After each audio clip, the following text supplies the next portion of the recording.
the Stop Coal Seam Gas Illawarra. Jess is one of our modern day champions. She's the spokesperson for Stop Coal Seam Gas Illawarra, a group with over 4,000 members. It was set up 2 years ago in response to exploration licences blanketing the Illawarra and with an approved coal seam gas project in and around 2 drinking water catchments for Greater Sydney. They've organised 3 rallies of over 3,000 people, collected tens of thousands of signatures on petitions, helped force a reversal of state Labor policy and Wollongong City Council's position on coal seam gas, declared suburbs coal seam gas free by a vote of residents, and have prevented drilling of any coal seam gas well in the Illawarra since the campaign began.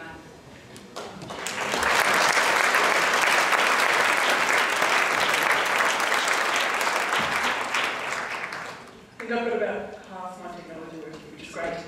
I just want to start with a statistic about drinking water, because for the campaign in Illawarra, the focus has overwhelmingly been on drinking water.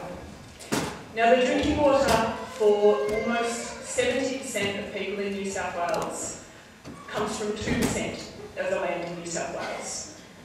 So it's incredibly obvious to say that 2% of land is very important. Now, that land is so important that at the moment I can be fined up to $44,000 just for walking there. That's how protected this land is. This land is also under coal seam gas licence.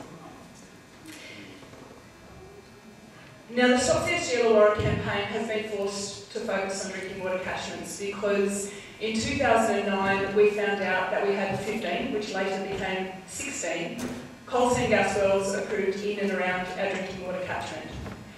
Now, for Greater Sydney, the Sydney Catchment Authority special areas, there are 5 major catchments. The Illawarra has 2 of them. And these licences span both of these. So it's the Warranora and the Upper Nepean drinking water catchment.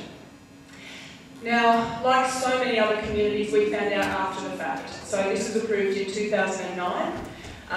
It was approved under an incredibly questionable process. So our council had actually been sacked for corrupt conduct, and then the state government appointed an administrator who then rezoned the land at the request of the state government so that coal seam gas mining could go ahead in the drinking water catchment.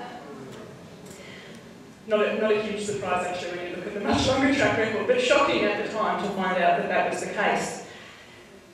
Now, our community since time, we found out at the end of 2010, and in 2011 we launched Stop CSG Illawarra.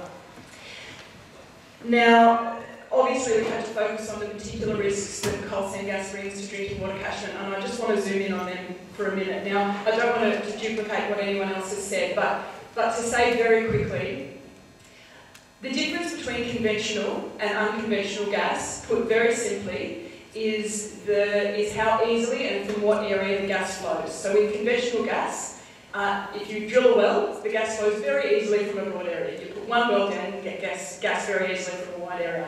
Unconventional gas is not that. The gas does not flow easily, it does not flow from a wide area, and what that means is that you need to stimulate the rock.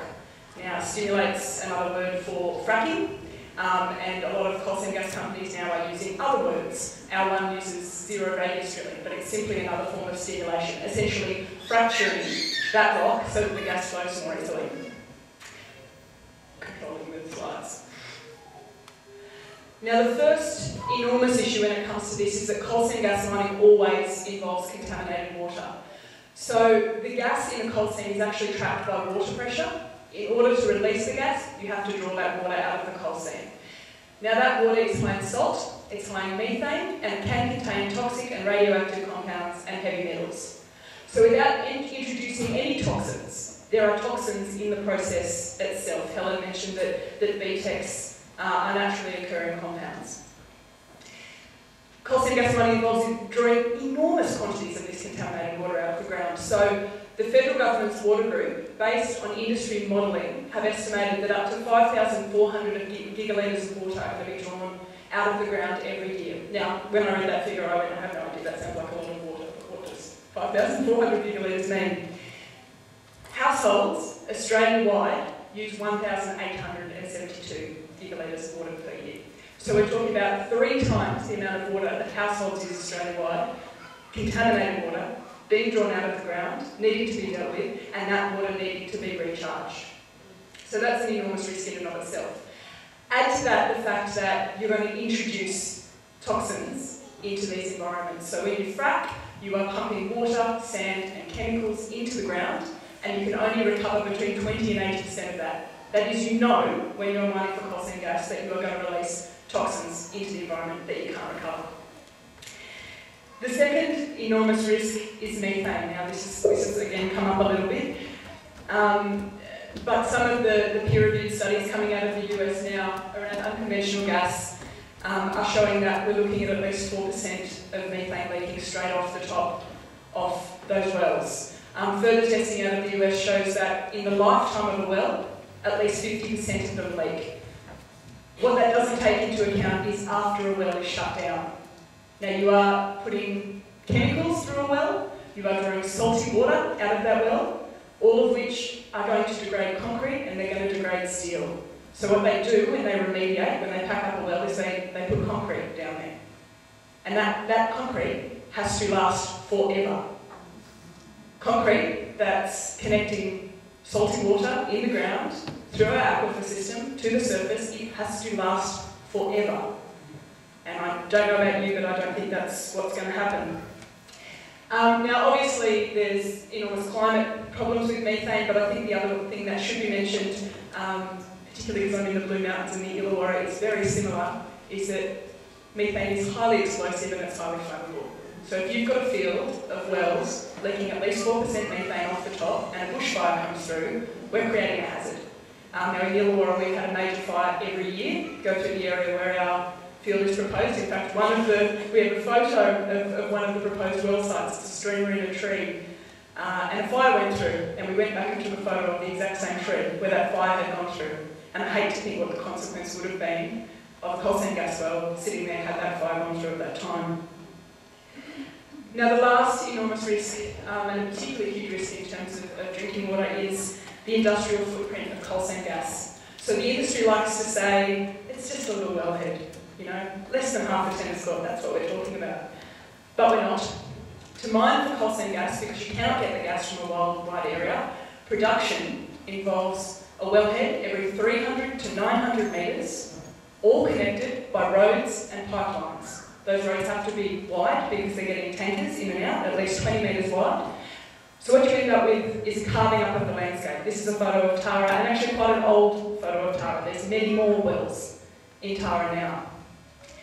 Now obviously, introducing something like that into any community is a problem. Introducing something like that into our drinking water catchment is extraordinarily bad. Even if none of the risks associated with coal seam gas were to happen, and it's quite clear that they are happening, this is what we are talking about, putting in our drinking water catchment at this time. Now this is particularly astounding, I think, in the face of state government promises. So before the last state election, Barry O'Farrell said, the next Liberal national government will ensure that mining cannot occur in any water catchment areas, and that mining leases and mining exploration licences will reflect that common sense. No ifs, no buts, a guarantee. There's a promise. Now, you know, on that basis, I think we'd be pretty right to think there'd be no licences over our drinking water catchments, there'd be no new wells approved in our drinking water catchments, that the government would put a freeze to the approvals that had already gone through. But that's not the situation that we're in. So since this government took office, we have had 3 licences renewed over drinking water catchment areas, over actually 3 of the 5 major drinking water catchment areas, and the other 2 of the 5 already have licences over them. We've had a well approved and drilled in the Warragamba drinking water catchment, and we've had ongoing support for the 16 coal seam gas well exploration project over the Warranora and Upper Nepean drinking water catchment areas. Now, the company has already said publicly that that plan is for 150 to 200 wells across the drinking water catchment should it go into production.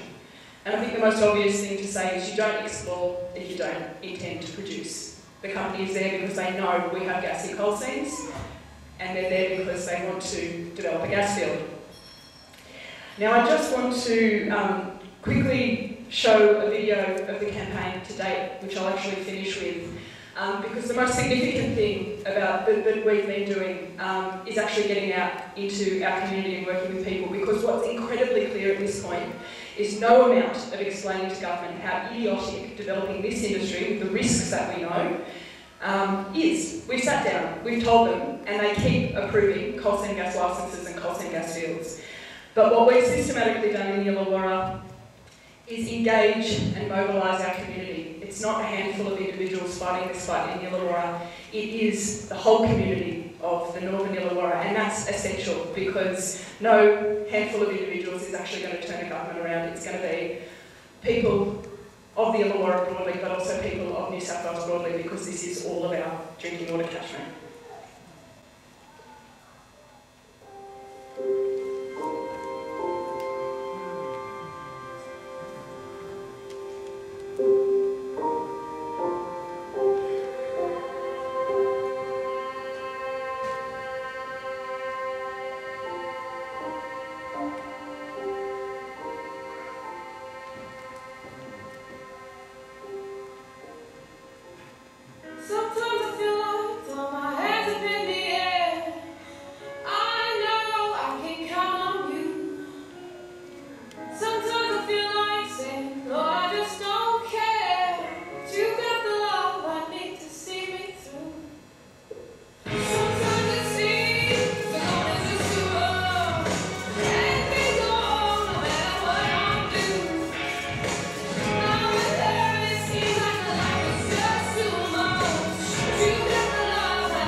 I've gone over time, so I'll just finish by saying one last thing.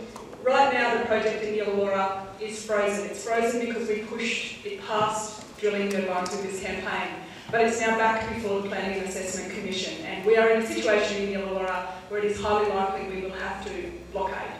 An appalling thing to know that we have to blockade against our own government approving coal seam gas mining in our drinking water catchment areas. But the thing I want to end with is this is a fight that's been taken up in the Illawarra, and it's been taken up well, but it can't just be a fight for the Illawarra, because these are the drinking water catchments for Greater Sydney. We need people across Greater Sydney to know that where their drinking water comes from is under threat, and we need those people to be part of the campaign and to come down and staff that blockade with us, because it's the drinking water for all of us. Thank you.